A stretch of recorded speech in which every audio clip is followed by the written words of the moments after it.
Walton smart fridge presents TVS ইনসাইটে আপনাদের স্বাগত জানাচ্ছি। আমি Sheikh Abdullah. Walton is a global brand. World class innovation নিয়ে ওয়ালটন এখন দেশের সীমানা পেরিয়ে পৌঁছে গিয়েছে 50টিরও বেশি দেশে। ওয়ালটন, ঘরে ঘরে, বিশ্বজুড়ে। আমরা আজ কথা বলবো আগামী অর্থ বছরের সম্ভাব্য কর কাঠামো নিয়ে।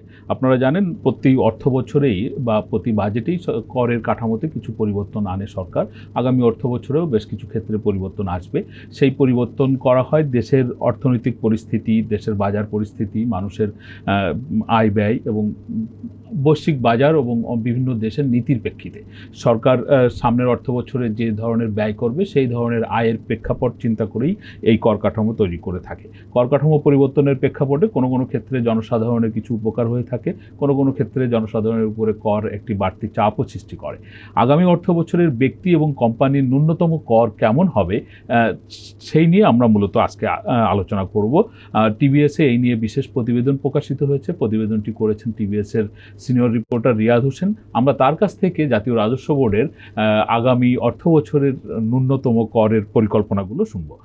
রিয়াদ ভাই, আপনাকে স্বাগত জানাচ্ছি। আপনার স্টোরি, আপনি বলছেন যে আগামী অর্থ বছরে ন্যূনতম কর কোনো কোনো ক্ষেত্রে বৃদ্ধি পেতে পারে।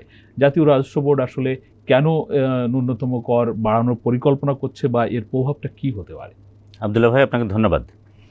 ন্যূনতম কর মানে হচ্ছে, আমরা যদি কোম্পানির ক্ষেত্রেই বলি, কোম্পানি সারা বছরে যে লেনদেন হয় এটিকে টার্নওভার বলে। এই লেনদেনের উপরে একটি নির্দিষ্ট পরিমাণ মিনিমাম ট্যাক্স দিতে হয়। এটি যদি কোম্পানির মুনাফা সেই তুলনায় কমও হয়, ইভেন লোকসানও হয়, তাহলেও এই পরিমাণ ট্যাক্স দিতে হবে, এই ট্যাক্সটা দিতে হয়।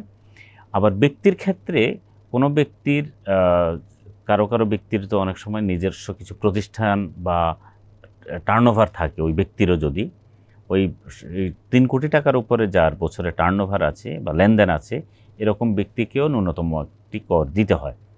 তো সেই করের পরিমাণ হচ্ছে 0.25% ব্যক্তির ক্ষেত্রে, আর কোম্পানির ক্ষেত্রে হলে 0.6% আছে। আবার কোনো কোনো কোম্পানির ক্ষেত্রে 2% আছে, 3%, 5% পর্যন্ত আছে।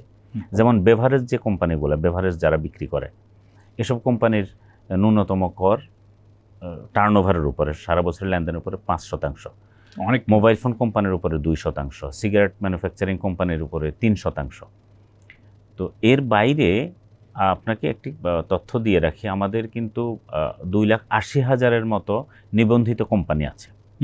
এর মধ্যে আবার রিটার্ন দেওয়ার সংখ্যা কিন্তু খুব কম। এখন পর্যন্ত 30,000-এর কম কোম্পানি রিটার্ন দেয়। গত অর্থ বছরে রিটার্ন দিয়েছে 25,000-এর মতো।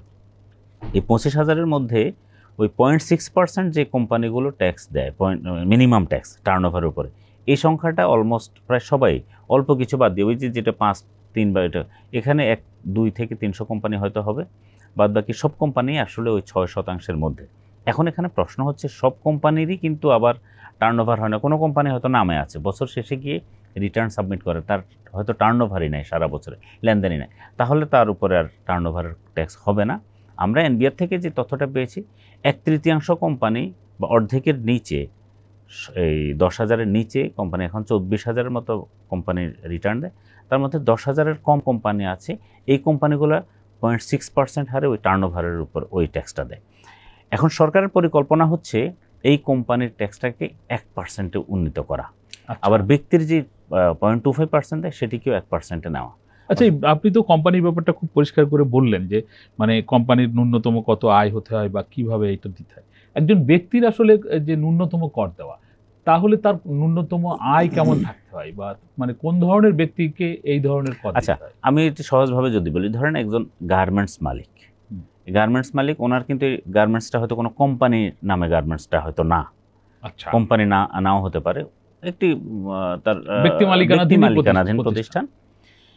এরকম একটি প্রতিষ্ঠান সারা বছরে যদি 3 কোটি টাকার উপরে তার লেনদেন হয় ওই ব্যক্তির ওই প্রতিষ্ঠান থেকে, বা আরও অন্যান্য আরও অনেক প্রতিষ্ঠান মিলিয়ে, তাহলে উনি কিন্তু এই টার্নওভার করের মধ্যে চলে আসবেন। ওনাকে 0.25% হারে ওনাকে ট্যাক্স দিতে হবে। এখন যেই জিনিসটা হচ্ছে যে সরকার তো এটি কেন আসলে সরকার নিচ্ছে, সারা দুনিয়া জুড়ে নিয়ম হচ্ছে যিনি আয় করবেন তিনি ট্যাক্স দিবেন, আয় না হলে ট্যাক্স নেই। কিন্তু আমাদের যে এখন যে মিনিমাম ট্যাক্স যেটা নেওয়া হচ্ছে টার্নওভারের উপরে, এটি হলো আয় না করলেও কিন্তু আপনাকে এখন ট্যাক্স দিতে হবে। তার মানে এটি আয়করের যে মূল ফিলোসফি, তার বিরোধী, তার একটু তার সাথে সাংঘর্ষিক। এটি একটি গুরুত্বপূর্ণ বিষয়। এখন বাংলাদেশ সরকার এটি কেন করছে? কারণ হলো আমাদের ট্যাক্স বিভাগের এই যে মানুষের মধ্যে কিন্তু বা কোম্পানিগুলোর মধ্যে ফাঁকি দেওয়ার একটা প্রবণতা আছে, আবার সেটি ধরার ক্ষমতা পুরো মেকানিজম এনবিআর হাতে নেই, ট্যাক্স ডিপার্টমেন্টের হাতে নেই। আচ্ছা, ফলে যেহেতু তার কাছে বাংলাদেশে, আপনি জানেন আমাদের অর্থনীতির বড় অংশই কিন্তু অনানুষ্ঠানিক, অপ্রাতিষ্ঠানিক। জি, ফলে লেনদেনের অনেক কিছুই কোম্পানিগুলো হয়তো দেখায় না। ট্যাক্স ফাঁকি দেওয়ার জন্য বা ট্যাক্স অ্যাভয়েড করার জন্য বছর শেষে উনি হয়তো মুনাফা করেছেন কিন্তু উনি লোকসান দেখাচ্ছেন। তো এরকম ক্ষেত্রে এই ধরনের কোম্পানিগুলো যেহেতু সরকার বঞ্চিত হচ্ছে না, উনি যদি লোকসান করেন তাহলে তো ওনারা ট্যাক্স হয় না।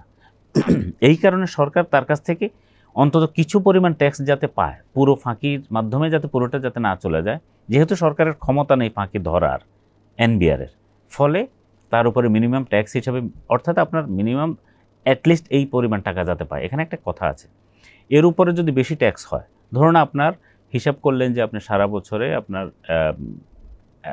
1 লক্ষ টাকা আপনার ট্যাক্স হবে, মিনিমাম ট্যাক্স হিসেবে সরকার আপনার কাছ থেকে নিয়েছে 50,000 টাকা একটি কোম্পানির কাছ থেকে, তাহলে আপনাকে কিন্তু 1 লাখ টাকাই দিতে হবে, যেহেতু আপনার ট্যাক্স বেশি এসেছে, অর্থাৎ এর নিচে দেওয়া যাবে না। আচ্ছা রিয়াদ ভাই, আপনার কাছ থেকে মানে শেষ কোশ্চেন আপনার কাছ থেকে শুনি। আমরা বিভিন্ন সময় বিশেষজ্ঞ এবং ব্যবসায়ীদের কাছ থেকে শুনি যে কর অনেক সময় বিনিয়োগকে নিরুৎসাহিত করে, ব্যবসা বাণিজ্যকে ব্যাহতও করে। এই যে ন্যূনতম কর বৃদ্ধির একটা উদ্যোগ সরকার নিচ্ছে, এটি কি বাংলাদেশের, এখন তো বিনিয়োগ চাহিদা প্রচুর, অনেকদিন ধরে বিশেষ বিনিয়োগ হচ্ছে না, তো সেই ক্ষেত্রে এই বিনিয়োগকে কি কোনো ধরনের ভাবে নেতিবাচক প্রভাব ফেলবে? এটি গুরুত্বপূর্ণ বিষয়। বিনিয়োগকারীরা বা বিশেষ করে বাংলাদেশে যারা বিদেশি বিনিয়োগকারী আছেন, তাদের একটি বড় উদ্বেগের জায়গা হচ্ছে বাংলাদেশের এই মিনিমাম ট্যাক্স। এটার কারণ কি?